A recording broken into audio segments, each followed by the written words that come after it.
ഈശോയ്ക്ക് വേണ്ടിയിട്ട് സമർപ്പിക്കാനായിട്ട് ആഗ്രഹിച്ചിട്ട് വ്യത്യസ്തമായ രീതിയിൽ ജീവിതം കൊണ്ട് അനുഭവം കൊണ്ട് സമർപ്പിക്കേണ്ടി വന്ന വിശുദ്ധയായ വിശുദ്ധ തെരേസ് ന്യൂമാനെയാണ് നമ്മളിന്ന് പരിചയപ്പെടുന്നത്.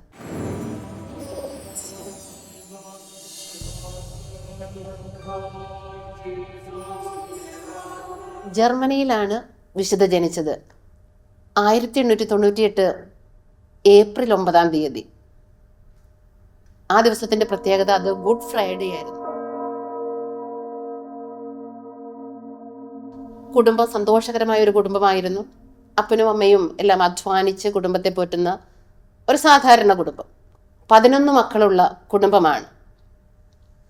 മൂത്ത മകളാണ്. അപ്പൻ ഒരു നല്ല കൃഷിക്കാരനാണ്, ഒപ്പം തന്നെ ഒരു തയ്യൽക്കാരനുമാണ്. തെരേസ തൻ്റെ വിദ്യാഭ്യാസ കാലഘട്ടത്തിൽ, ആ പ്രായത്തിൽ തനിക്ക് ലഭിക്കാവുന്ന വിദ്യാഭ്യാസങ്ങളെല്ലാം സ്വീകരിച്ചു. ജീവിതത്തെക്കുറിച്ച് വലിയ ലക്ഷ്യങ്ങളാണ്.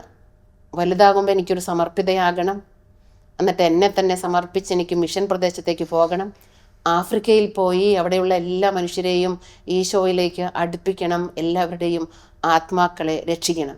അങ്ങനെ വലിയ ആഗ്രഹത്തോടു കൂടി ഇരുന്നു. പക്ഷേ മുന്നോട്ട് പോയപ്പോൾ കുടുംബത്തിൻ്റെ പ്രാരാബ്ധം കണ്ടപ്പോൾ ആൾക്ക് മനസ്സിലായി, എനിക്കിപ്പം അങ്ങോട്ട് പോകുന്നതിന് പകരം ഞാൻ ഇപ്പോൾ കുറച്ച് നാൾ കുടുംബത്തെ ഒന്ന് സഹായിക്കണം. മാത്രമല്ല ആ കാലഘട്ടത്തിൽ യുദ്ധം വന്നപ്പോൾ കോൺവെൻറ്റിലേക്കുള്ള പ്രവേശനങ്ങളും അവർ സ്വീകരിക്കാതെയായി. അതിനുള്ള സാഹചര്യങ്ങൾ ആ സമയത്ത് ഇല്ല. അപ്പോൾ വീട്ടിലും തൻ്റെ ആവശ്യം.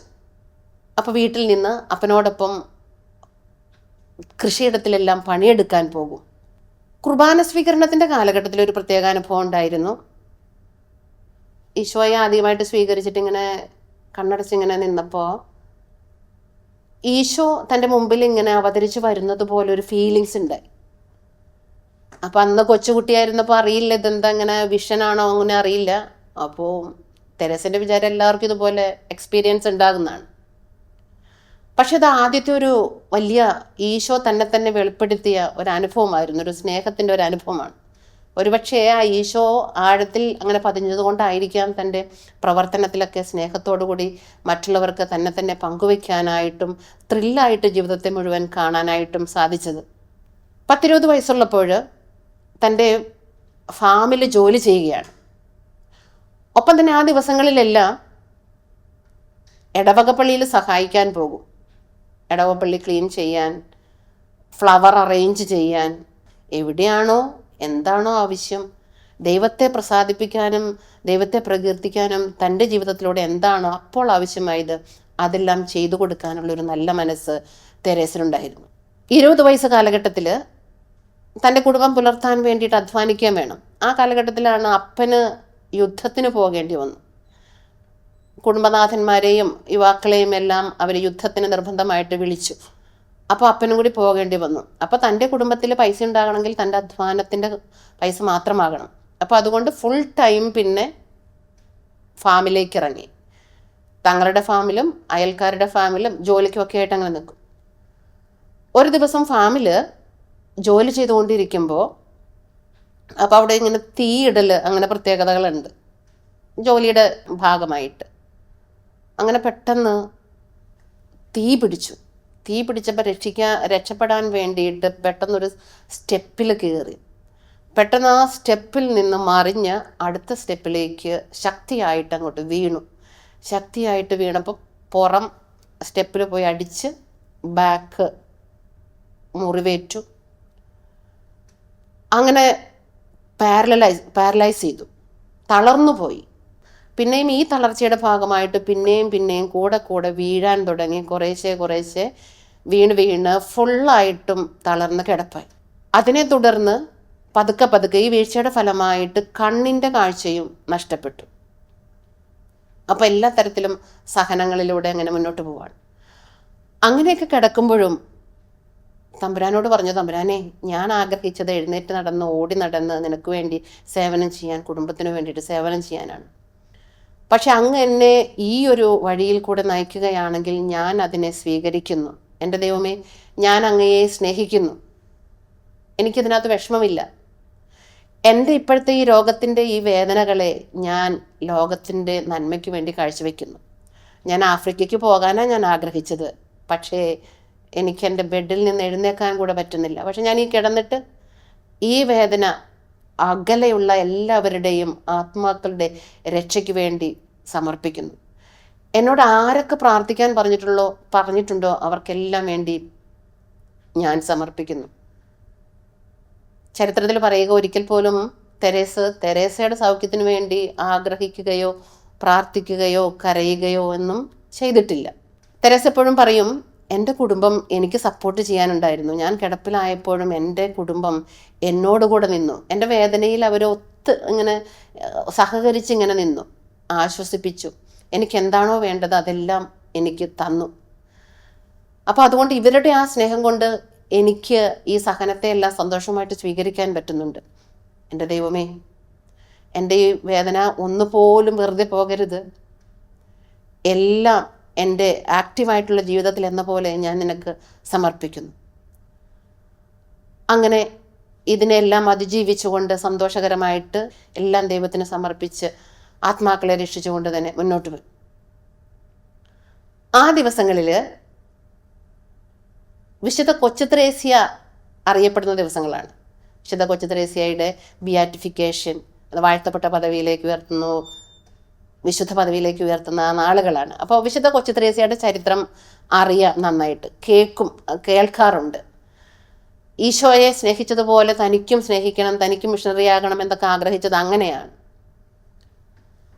1923 വിശുദ്ധ കൊച്ചുത്രേസ്യയുടെ വാഴ്ത്തപ്പെട്ട പദവിയിലേക്കുള്ള പ്രഖ്യാപന ദിവസങ്ങളിൽ എല്ലായിടത്തും അറിയിപ്പ് വന്നു. അപ്പോൾ തൻ്റെ മനസ്സിലും വിശുദ്ധ കൊച്ചുത്രേസ്യയുടെ ആ അരൂപിയെ സ്വീകരിച്ചുകൊണ്ട് പ്രാർത്ഥിച്ചൊരുങ്ങുക. ഒരു വിശുദ്ധയാകാൻ പോവുകയല്ലേ കൊച്ചുത്രേസ്യയെ, ഞാനും ആത്മാവിൽ കൂടെ ചേരുന്നു എന്ന് പറഞ്ഞിട്ട് സ്നേഹത്തോടു കൂടെ അങ്ങനെ നൊവേനയൊക്കെ ചൊല്ലി പ്രാർത്ഥിച്ച് അങ്ങനെ ഒരുങ്ങുക. അങ്ങനെ ഒരുങ്ങുന്നതിൻ്റെ ഒരു ദിവസം പെട്ടെന്ന് ഒരു ശക്തി, ബിയാറ്റിഫിക്കേഷൻ്റെ നേരെ ആ ദിവസം തന്നെ, വാഴ്ത്തപ്പെട്ട പദവിയിലേക്ക് ഉയർത്തുന്ന ആ ദിവസം പെട്ടെന്നൊരു ശക്തി ഫീൽ ചെയ്യുകയാണ്. തളർന്നു കിടന്ന തെരേസ് പെട്ടെന്ന് എഴുന്നേറ്റു, ഒരുവിധം അങ്ങോട്ട് എഴുന്നേറ്റു. അപ്പോൾ തെരേസിന് മനസ്സിലായി, വിശുദ്ധ കൊച്ചുത്രേസ്യ എന്നെ സുഖപ്പെടുത്തിയതാണ്. ഞാൻ ആഗ്രഹിച്ചിട്ടുമില്ല, ഞാൻ ചോദിച്ചിട്ടില്ല എന്നെ സൗഖ്യപ്പെടുത്തണേന്ന്. അപ്പം നന്ദിയുണ്ട്, എനിക്ക് ആ സൗഖ്യം തന്നത് അത് ദൈവത്തിൻ്റെ ഹിതമാണെങ്കിൽ അത് നന്ദി. അപ്പോൾ ഒരുവിധം സൗഖ്യമായി. ആ ദിവസങ്ങളിലെല്ലാം ഭയങ്കര കിടപ്പായതുകൊണ്ട് ബെഡ് സോർ ഉണ്ടായിരുന്നു, അതും സൗഖ്യമായി. 1925 വിശുദ്ധ കൊച്ചുത്രേസ്യയുടെ കാനനൈസേഷനാണ്, വിശുദ്ധ പദപ്രഖ്യാപനമാണ്. അന്നും ഇതുപോലെ തന്നെ പ്രാർത്ഥിച്ച് സന്തോഷത്തോടു കൂടെ ഇതിൽ പങ്കുകൊണ്ട് ഒരുങ്ങാണ്. അന്ന് വിശുദ്ധ കൊച്ചുത്രേസ്യ പ്രത്യക്ഷപ്പെട്ടു. വിശുദ്ധ കൊച്ചുത്രേസ്യ പ്രത്യക്ഷപ്പെട്ട് ചോദിച്ചു, തെരേസിന് എന്തെങ്കിലും ആഗ്രഹമുണ്ടോ? സുഖപ്പെടണമെന്ന് തോന്നുന്നുണ്ടോ? അപ്പം തെരേസ് ഇങ്ങനെ ചിരിച്ചിട്ട് പറഞ്ഞു, എനിക്കങ്ങനെ ഒരു പ്രത്യേകിച്ച് ആഗ്രഹവുമില്ല. ഞാനിവിടെ കിടക്കുന്നത് ഇത് ദൈവത്തിൻ്റെ മഹത്വത്തിന് വേണ്ടിയിട്ടാണ്. ഞാൻ കിടക്കണമെന്നാണോ ദൈവത്തിൻ്റെ ഹിതമെങ്കിൽ ഞാൻ കിടന്നോളാം, ഞാൻ ഇരിക്കണമെന്നാണോ ദൈവത്തിൻ്റെ ഹിതമെങ്കിൽ ഞാൻ ഇരുന്നോളാം. എന്താണോ ദൈവത്തിന് എന്നെക്കുറിച്ചുള്ള പ്ലാൻ, അതിന് ഞാൻ പരിപൂർണ സമ്മതമാണ്. അപ്പോൾ വിശുദ്ധ കൊച്ചുത്രേസ്യ ഇങ്ങനെ പറഞ്ഞു, ഇപ്പം നിനക്ക് പരിപൂർണമായിട്ട് കുറച്ചും കൂടി സൗഖ്യം ലഭിക്കും. ഇപ്പോൾ കണ്ണിന് കാഴ്ചയ്ക്ക് ബുദ്ധിമുട്ടുള്ളത് ഈശോ നിനക്ക് തരാനായിട്ട് ആഗ്രഹിക്കുന്നു. ആ ഒരു വിഷനോടുകൂടെ തെരേസിന് കണ്ണിന് പരിപൂർണമായിട്ടുള്ളൊരു സൗഖ്യം ലഭിച്ചു. അപ്പോൾ അതൊക്കെ എൻജോയ് ചെയ്ത് മുന്നോട്ട് പോകുമ്പോൾ 6 മാസം കഴിഞ്ഞപ്പം വീണ്ടും മറ്റൊരു അസുഖം ഇങ്ങനെ പെട്ടെന്ന് വരികയാണ്. അപ്പൻഡിസൈറ്റിസ് വന്നു. അത് വളരെ ഡീപ്പായിട്ട് അങ്ങോട്ട് വന്ന് ബെഡ് റിഡൺ ആകുന്നത് പോലെ അതിൻ്റെ ആഫ്റ്റർ എഫക്റ്റ് വന്നു. അപ്പോൾ വീണ്ടും ബെഡ് റിഡനായി. അപ്പോഴും സന്തോഷത്തോടുകൂടി തന്നെ മുന്നോട്ട് പോയി, ഇത് ദൈവഹിതമാണെങ്കിൽ അങ്ങനെ ആയിക്കോട്ടെ. അപ്പോൾ ഡോക്ടേഴ്സ് ഓപ്പറേഷൻ നിശ്ചയിച്ചു അപ്പൻഡിസൈറ്റിസിന്. ആ ഓപ്പറേഷൻ നിശ്ചയിച്ച അന്ന് ബെഡിൽ കിടന്നുകൊണ്ട് തന്നെ സ്വർഗത്തിലേക്ക് ഇങ്ങനെ നോക്കിയിട്ട് ഇങ്ങനെ പ്രാർത്ഥിച്ചു, എൻ്റെ ദൈവമേ, ദൈ വിൽ ബി ഡൺ, നിൻ്റെ ഇഷ്ടം പോലെ നിറവേറട്ടെ. അപ്പോൾ കണ്ടു നിന്നവർ പറഞ്ഞത്, അങ്ങനെ പ്രാർത്ഥിച്ച് കുറച്ചിങ്ങനെ കഴിഞ്ഞപ്പം ഇങ്ങനെ പറയുകയാണ് കിടന്നുകൊണ്ട് തന്നെ. ആങ്ങളെയൊക്കെയാണ് വീട്ടിൽ നിന്ന് ഇതിങ്ങനെ പറഞ്ഞത്. ഒരു അദൃശ്യമായിട്ടൊരു ശക്തിയിൽ, വേറൊരു എക്സ്റ്റസിയിൽ എന്ന പോലെ ഇങ്ങനെ പറയുകയാണ്, എന്നെ വേഗം പള്ളിയിലേക്ക് കൊണ്ടുപോകും. അപ്പോൾ ഇവർ വിചാരിച്ചു എന്തിനാണോ പള്ളിയിലേക്ക് കൊണ്ടുപോകാൻ പറയണത്. അങ്ങനെ പറഞ്ഞു. അല്പസമയത്തിന് ശേഷം കിടപ്പായ ആ തെരേസ് പെട്ടെന്ന് അങ്ങോട്ട് എഴുന്നേറ്റു, പരിപൂർണ സൗഖ്യമായി. തുടർന്ന് അങ്ങോട്ട് അധികം ജോലിക്കൊന്നും അങ്ങനെ പോകാൻ പറ്റിയില്ല. എങ്കിലും സഹനത്തിൻ്റെ നാളുകളിൽ കൂടെ തന്നെ വീണ്ടും ഇത് തന്നെ റിപ്പീറ്റ് ചെയ്ത് വീണ്ടും രോഗങ്ങളിൽ കൂടെ കടന്നു പോകേണ്ടി വന്നു. ഈ ദിവസങ്ങളിൽ വളരെ പ്രത്യേകമായിട്ട് പഞ്ചക്ഷതം സ്വീകരിച്ചതായിട്ട് ചരിത്രത്തിൽ പറയുന്നുണ്ട്. പഞ്ചക്ഷതം നമുക്കറിയാം, വളരെ റയറായിട്ട് ഈശോയെ സ്നേഹിക്കുന്നവർക്ക് ലഭിക്കുന്നതാണ്. ഈ പഞ്ചക്ഷതം തെരേസിന് ലഭിച്ചു എന്ന് പറഞ്ഞത് ഒരു സ്റ്റെപ്പ് ബൈ സ്റ്റെപ്പായിട്ടാണ് അതിൻ്റെ ചരിത്രത്തിലൂടെ കടന്നു പോകുന്നത്. ഈ വിശുദ്ധ കൊച്ചുത്രേസ്യായുടെ ദർശനം ലഭിച്ച്, സൗഖ്യം ഒരുവിധം ലഭിച്ച്, വീണ്ടും സൗഖ്യം ലഭിച്ച്, വീണ്ടും കുറേശ്ശെ രോഗത്തിലേക്ക് വന്നു. അപ്പം കൊച്ചുത്രേസ്യ തന്നെ പറഞ്ഞിരുന്നു, ഒന്നിന് പുറകെ ഒന്നായി മാറി മാറി സഹനങ്ങൾ വരും. ഈ സഹനങ്ങളിലൂടെ യേശുവിനെ മഹത്വപ്പെടുത്താനുള്ള വലിയ വിളിയാണ് തെരേസയ്ക്ക് ലഭിച്ചിരുന്നത്. അതുകൊണ്ട് ഏതൊക്കെ അസുഖങ്ങൾ പലതരത്തിൽ മാറി മാറി വന്നാലും വിഷമമില്ല. അങ്ങനെ കിടക്കുന്ന ഒരു ദിവസം, ഒരു വെള്ളിയാഴ്ച, അത് ലെൻഡ് സീസണാണ്, ഈശോയുടെ പീഡാനുഭവത്തിൻ്റെ നാളുകളെല്ലാം സ്മരിക്കുന്ന നോമ്പിൻ്റെ ദിനങ്ങളാണ്. അതിൻ്റെ ആദ്യത്തെ വെള്ളിയാഴ്ച പെട്ടെന്ന് കിടന്നുകൊണ്ടിരിക്കുമ്പോൾ പെട്ടെന്ന് ഹൃദയത്തിൻ്റെ ഭാഗത്ത്, നെഞ്ചുഭാഗത്ത് ഒരു മുറിവ് പോലെ ഒരു വേദന ഫീൽ ചെയ്തു. അപ്പം അതാരോടും അങ്ങനെ പറഞ്ഞില്ല. അത് കഴിഞ്ഞിട്ട് കുറച്ച് കഴിഞ്ഞപ്പം പതുക്കെ അതിൽ നിന്ന് ബ്ലഡ് വരാൻ തുടങ്ങി. അപ്പോൾ അത് അധികമൊന്നും പറഞ്ഞില്ല, രഹസ്യമായിട്ട് തന്നെ വെച്ചു. അന്ന് കിടന്ന് കുറച്ച് കഴിഞ്ഞപ്പോൾ ഒരു ദർശനത്തിൽ കൂടെ പോവുകയാണ്. അപ്പോൾ നോക്കിയപ്പോൾ ദർശനം, ഈശോ ഒലിവ് മലയിൽ ഗെത്സമനയിൽ പ്രാർത്ഥിക്കുന്ന, ആ പാറയുടെ അവിടെ ഇങ്ങനെ വേദനയോടുകൂടെ രക്തം വിയർത്ത് പ്രാർത്ഥിക്കുന്ന രംഗമാണ് ദർശനത്തിൽ അങ്ങനെ കാണുന്നത്. അപ്പോൾ പറയുകയാണ്, കൂടെ സ്ലീഹന്മാരുണ്ട്. നമുക്കറിയാം ചരിത്രത്തിൽ കാണുന്നത് പോലെ സ്ലീഹന്മാരും എൻ്റെ ശിഷ്യന്മാരുണ്ട്, പത്രോസ് അവരൊക്കെ അവിടെ ഉണ്ട്. അപ്പോൾ അവർ ശിഷ്യന്മാർ ഉറങ്ങി എന്നൊക്കെ പറയുന്ന ആ രംഗമാണ് അവിടെ കണ്ടത്. അടുത്ത വെള്ളിയാഴ്ച വീണ്ടും അതേ സ്ഥലത്ത് തന്നെ ഇച്ചിരി കുറച്ചുകൂടി ശക്തമായിട്ടുള്ള മുറിവുകൾ ഉണ്ടായി. അന്ന് ഗെത്സമനിയിൽ തന്നെ മുൾക്കിരീടം അണിഞ്ഞുകൊണ്ട് വേദനയോടുകൂടെ നിൽക്കുന്ന ഈശോയെയാണ് കണ്ടത്. അടുത്ത വെള്ളിയാഴ്ച വീണ്ടും കുരിശും വഹിച്ചുകൊണ്ട് പോകുന്ന ഈശോയെ ദർശനത്തിൽ കണ്ടു. കൈകളിലും കാലുകളിലും മുറിവുകൾ, ശക്തമായിട്ടുള്ള മുറിവുകൾ തന്നെ ഉണ്ടാകുന്നു. ആ മുറിവിൽ നിന്നും ശക്തമായിട്ട് രക്തം പ്രവഹിക്കുന്നു.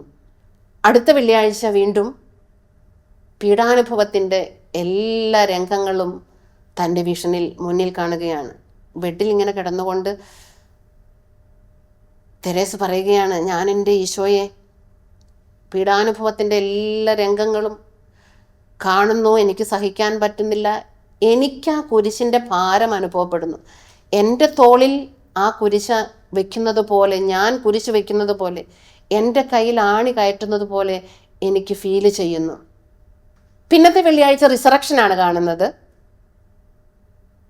ഗുഡ് ഫ്രൈഡേ ആയപ്പോഴത്തേനും ഈശോയുടെ എല്ലാ പീഡാനുഭവം കഴിഞ്ഞിട്ട് ഈശോയുടെ ഉത്ഥാനം കൂടി കാണുന്നുണ്ട്.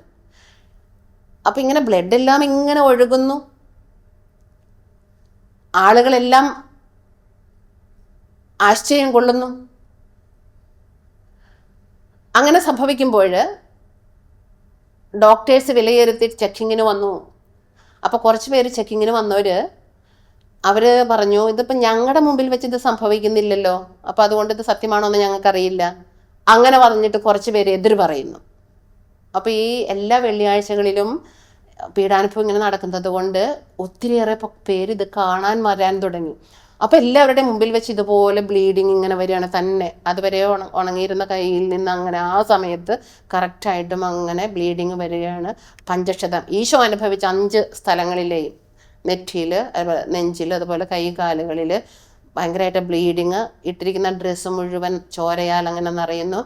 അപ്പം ചില കണക്കുകളിൽ പറയണത് ചില വെള്ളിയാഴ്ചകളിൽ അവിടെ സമൂഹം ഈ തെരേസിനെ ഒരു ചില്ലിൻ്റെ ഒരു ഇതിലാക്കിയിട്ട് അതുപോലെ ഒരു കേസിൽ ഇങ്ങനെ വെച്ചിട്ട് അതിൻ്റെ പുറത്ത് മുഴുവൻ ആളുകൾ ഇങ്ങനെ 40,000-40,000 ആളുകൾ വരെ ഇതിന് സാക്ഷ്യം വഹിക്കാൻ വേണ്ടി വന്നിട്ടുണ്ട് എന്നുള്ളതാണ്.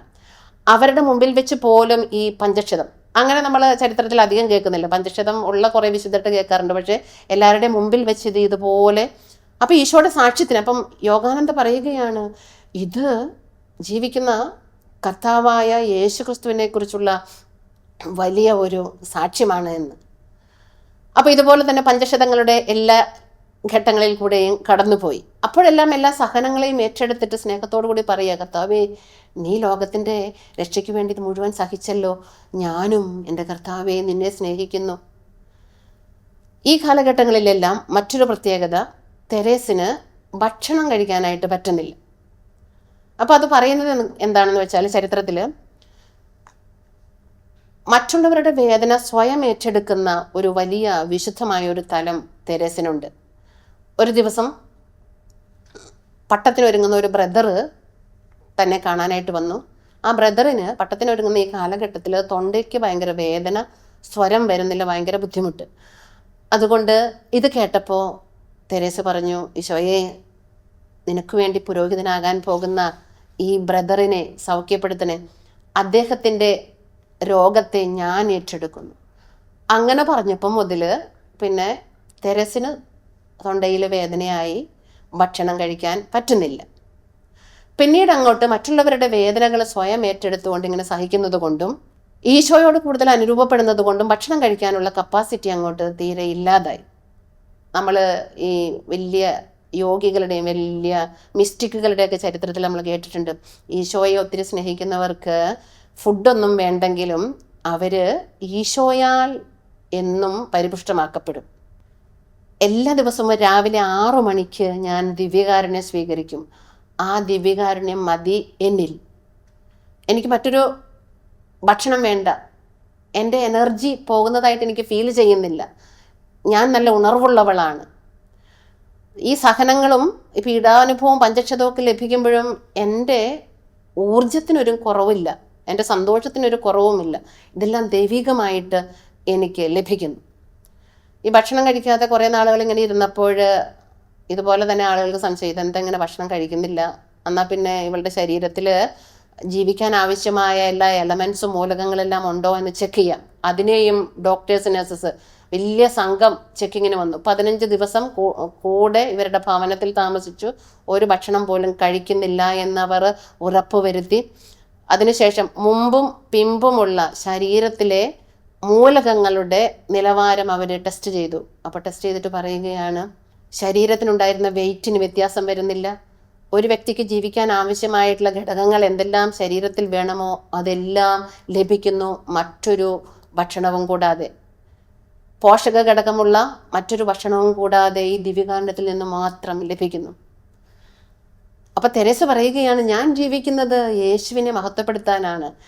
ഞാനിവിടെ കിടക്കുന്നത് എൻ്റെ ശരീരത്തിൽ കൂടെ യേശുവിൻ്റെ മഹത്വം ലോകം മുഴുവൻ അറിയിക്കാനാണ്. അതുകൊണ്ട് ഞാൻ സന്തോഷമുള്ളവളാണ്, എനിക്ക് വിഷമമില്ല. എൻ്റെ ലക്ഷ്യം ഇതാ, ഞാൻ പൂർത്തിയാക്കിയാണ്. അതുപോലെ തന്നെ മറ്റൊരു പ്രത്യേകത, ആ ദിവസങ്ങളിലെല്ലാം ഈ എക്സ്റ്റസി ഫീൽ ചെയ്യുമ്പോൾ പഞ്ചക്ഷതം, ആ വെള്ളിയാഴ്ചകൾ, ആ ദിവസങ്ങളിലെല്ലാം ബൈബിളിലെ എല്ലാ കാര്യങ്ങളും മറ്റു ഭാഷകളിൽ പറയും. തെരേസ് തന്നെ ഇങ്ങനെ പറയും, വിശദീകരിക്കും. അപ്പം ചിലപ്പം പല ഭാഷകളും അറിയാവുന്ന ആളുകൾ വരും. അപ്പം അറമായിക് ഭാഷ, ഗ്രീക്ക്, ഹീബ്രു, ലാറ്റിൻ, എല്ലാ ഭാഷകളിലും കാര്യങ്ങൾ, ആ ഭാഷകൾ അറിയുന്ന ആരെങ്കിലും വന്ന് തെരേസിനോട് ചോദിച്ചാൽ അതിനുള്ള മറുപടി എല്ലാം അവർക്ക് കൊടുക്കും. ഇല്ലെങ്കിൽ അവരൊന്നും ചോദിച്ചില്ലെങ്കിലും എക്സ്പ്ലനേഷൻസ് തന്നെ തെരേസ് പറയും. തെരേസിന് മറ്റൊരു ഭാഷയും അറിയില്ല. തെരേസിൻ്റെതായിട്ടുള്ള ലോക്കൽ ജർമ്മൻ, ആ ഭാഷ മാത്രമേ അറിയുള്ളൂ. പക്ഷേ ദൈവികമായ ഭാഷകൾ ദൈവം കൊടുക്കുന്നു. സ്വർഗം ഉപയോഗിച്ച ബൈബിളിലെ വിശുദ്ധമായ ഭാഷകളെല്ലാം വിശുദ്ധമായ രഹസ്യങ്ങളാണ് ആ ദിവസങ്ങളിലെല്ലാം പറഞ്ഞുകൊണ്ടിരുന്നത്.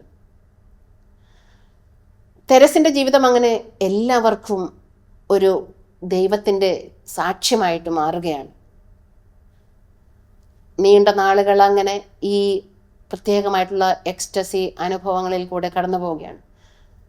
അപ്പോൾ തെരേസിൻ്റെ പ്രത്യേകത, ഈ പ്രത്യേക അനുഭവങ്ങൾ ഇല്ലാത്തപ്പോഴെല്ലാം സാധാ ഒരു വ്യക്തിയെ പോലെയാണ്. എല്ലാവരെയും സ്വീകരിക്കും. ഇപ്പം കിടക്കുന്ന ലെവലിലാണെങ്കിൽ, കിടക്കുന്ന അവസ്ഥയിലാണെങ്കിൽ വീട്ടിൽ വരുന്നവരെ സ്വീകരിക്കും, അവരോട് വർത്തമാനം പറയും. അല്പമൊക്കെ എഴുന്നേറ്റിരിക്കാവുന്ന ഒരു അവസ്ഥയാണെങ്കിൽ ചെയ്യാവുന്ന പണികൾ ചെയ്യും. അവരുമായിട്ട് ഒരു സാധാരണ ജീവിതം തന്നെയാണ്. പിന്നെ എപ്പോഴും മനസ്സിൽ ദൈവത്തോടുള്ള സ്നേഹത്തെ പ്രതി ദൈവമേ ഈശോയെ എന്ന് വിളിച്ചുകൊണ്ട് ഈശോയുമായിട്ടുള്ള ഐക്യപ്പെടാനുള്ള ആഗ്രഹത്തിൽ പ്രാർത്ഥനയാണ്, മറ്റുള്ളവർക്ക് വേണ്ടിയിട്ടുള്ള പ്രാർത്ഥനയാണ്. അങ്ങനെ തൻ്റെ പഞ്ചക്ഷതധാരിയായ തെരേസിൻ്റെ ജീവിതം അങ്ങനെ മുന്നോട്ട് പോയി. 62 വയസ്സുള്ളപ്പോൾ 1962 സെപ്റ്റംബർ 18 പെട്ടെന്ന് അപ്രതീക്ഷിതമായിട്ട് കാർഡിയാക് അറസ്റ്റ് വന്ന് തൻ്റെ ജീവിതം പൂർണ്ണമായിട്ടും ദൈവത്തിൻ്റെ കരങ്ങളിലേക്ക് ഏൽപ്പിക്കുകയാണ്. അങ്ങനെ പഞ്ചക്ഷതധാരിയായ തെരേസ് ജീവിതത്തിൻ്റെ ഓരോ നിമിഷവും യേശുവിനോട് അനുരൂപപ്പെട്ട തെരേസ് തൻ്റെ ആത്മാവിനെ ഈശോയിലേക്ക് സമർപ്പിച്ചു. തുടർന്ന് തൻ്റെ ഭൗതിക ശരീരം കാണാനായിട്ട് ഒത്തിരിയേറെ പേര് വന്നു. അത്ഭുതങ്ങൾ ഒത്തിരിയേറെ ആ കബറിടത്തിൽ സംഭവിച്ചു. മരണത്തിന് ശേഷം 5 ദിവസം കഴിഞ്ഞ് ഡോക്ടർ ആ ബോഡി പരിശോധിച്ചിട്ട് ഡോക്ടർ പറഞ്ഞു, ഈ ശരീരത്തിന് ഒരു വ്യത്യാസവും സംഭവിച്ചിട്ടില്ല, ഫ്രഷ് ശരീരത്തെ പോലെയാണ് ഇപ്പോഴും ഇരിക്കുന്നത്. തൻ്റെ വിശുദ്ധ ജീവിതം കണ്ട് 1978 പോപ്പ് ഗ്രിഗറി 17 വിശുദ്ധയായിട്ട് തെരേസിനെ പ്രഖ്യാപിച്ചു. തെരേസ് ന്യൂമാൻ വിശുദ്ധയായിട്ട് നമുക്ക് വേണ്ടി മധ്യസ്ഥം വഹിക്കുകയാണ്. പ്രിയപ്പെട്ടവരെ, എത്രയേറെ അനുഭവങ്ങളിൽ കൂടെ കടന്നു പോകുമ്പോഴും യേശുവിനോടുള്ള സ്നേഹത്തെ പ്രതി എല്ലാം സമർപ്പിക്കാനും, യേശുവിനോട് അനുരൂപപ്പെടാനും, യേശുവിനെ സ്നേഹിക്കാനും, യേശുവിനോടുള്ള സ്നേഹത്തെ പ്രതി എല്ലാവരെയും സ്നേഹിക്കാനും, എല്ലാ നന്മകളും എല്ലാവർക്കും കൊടുക്കുവാനും തയ്യാറായ തെരേസയുടെ ജീവിതം നമുക്കേവർക്കും ഒരു മാതൃകയാണ്. തെരേസ തൻ്റെ ബെഡിൽ കിടന്നപ്പോഴും ഫ്രാൻസിസ്കൻ 3-ാം സഭയുടെ ആ ഒരു ആധ്യാത്മികത അനുഭവിച്ചുകൊണ്ടാണ് ജീവിച്ചത്. തൻ്റെ ജീവിതത്തെ തന്നെ ഈശോയ്ക്ക് സമർപ്പിച്ച പഞ്ചക്ഷതധാരിയായ തെരേസ് നമുക്ക് വേണ്ടി എപ്പോഴും മധ്യസ്ഥം വഹിക്കട്ടെ. ജീവിതത്തിൻ്റെ ഓരോ രംഗങ്ങളിലും സഹിക്കുന്ന എല്ലാവർക്കും മധ്യസ്ഥയാകട്ടെ. ഈശോയ്ക്ക് വേണ്ടി ദൈവത്തെ മഹത്വപ്പെടുത്തുന്ന ഒരു ജീവിതം നയിക്കുവാനായിട്ട് എല്ലാവരെയും തെരേസ് സ്വർഗത്തിലിരുന്ന് പ്രാർത്ഥനയിലൂടെ സഹായിക്കട്ടെ. എല്ലാവരുടെയും എല്ലാ നിയോഗങ്ങളിലും വിശുദ്ധ തെരേസ് ന്യൂമാൻ്റെ സ്വർഗീയ മധ്യസ്ഥം ഉണ്ടാകട്ടെ.